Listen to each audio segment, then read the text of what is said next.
Disaster Management Part 2.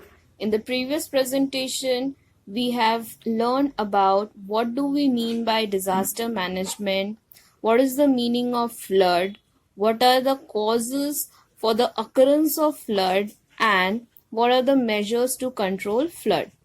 Today, let us discuss about earthquakes.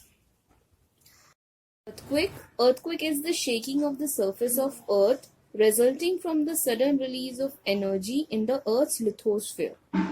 Lithosphere जो है वो किस चीज से कंपोज्ड होता है? It is composed of the crust. And crust क्या होता है? Crust is the major outer layer of the earth.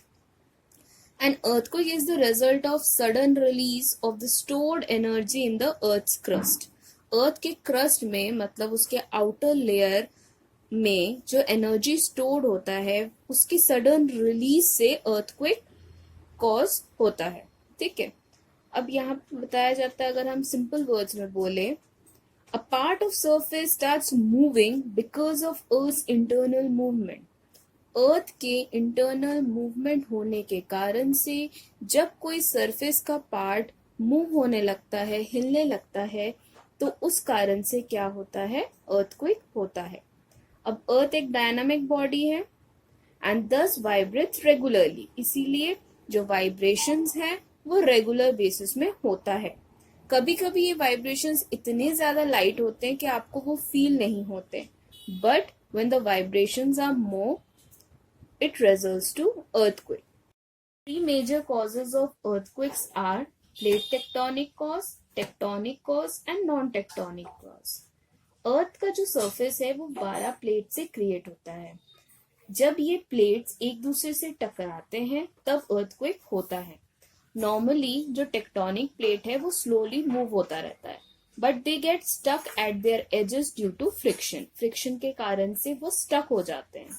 When the force of the edge overcomes the friction, there is an earthquake that releases energy in seismic waves that travels through the earth's crust, मतलब outer layer of the earth, and causes the shaking that we feel. एक कंपन होता है जो कि हम महसूस करते हैं.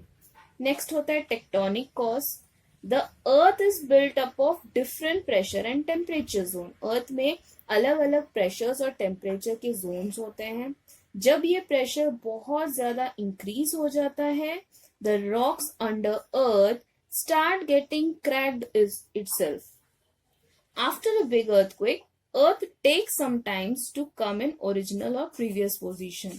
अर्थ को थोड़ा टाइम लगता है अपने ओरिजिनल पोजीशन में आने के लिए, और तब तक के लिए light shocks occur for a long time.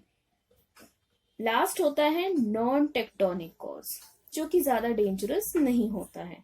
Earth surface gets vibrating because of blast, landslides, volcano या high speed of heavy vehicles जैसे कि ट्रेन के कारण जो वाइब्रेशन होता है उसे हम non tectonic cause of earthquake मानते हैं.